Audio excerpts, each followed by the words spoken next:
Hello and welcome back to Jebel Ali Hills, where behind me we've got this 7,200 square foot 5-bed plus maid's room villa getting built. This is sat on 9,700 square foot plots, and as you can see we're taking shape here, looking completion around August. There'll be a pool just over there.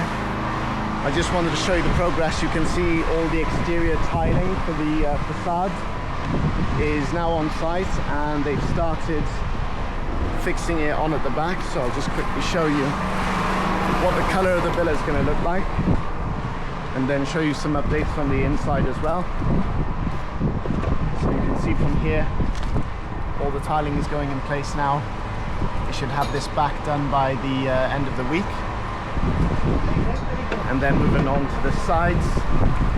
So if we just jump in real quick, you can see the cabling all going into place.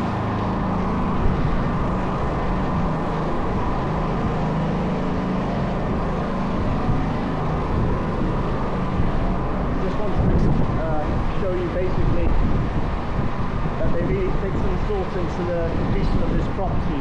Generally speaking, a lot of properties that I've seen in Dubai getting built, they don't tend to take the longevity into consideration. So it's good to see a builder, particularly with private developers. So it's good to see a private developer who's actually taking this seriously. You can see up here, everything is protected in the sense of all the water feeds, the electrics that are coming through. Where are we? Here, for example, this is all proper trunking, so that you don't have any exposed wiring in place, which will get concreted over and then it breaks down over time. So this is just an example to show you that the plumbing is all going into place now here in the master bedroom ensuite.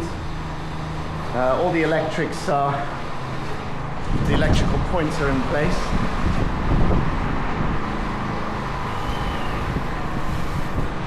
And shortly they'll be going on to the air conditioning ducting, I guess, and then working on the interior when all the glazing is in place here, the windows and everything, just to make it completely watertight then. So again, just giving you an update.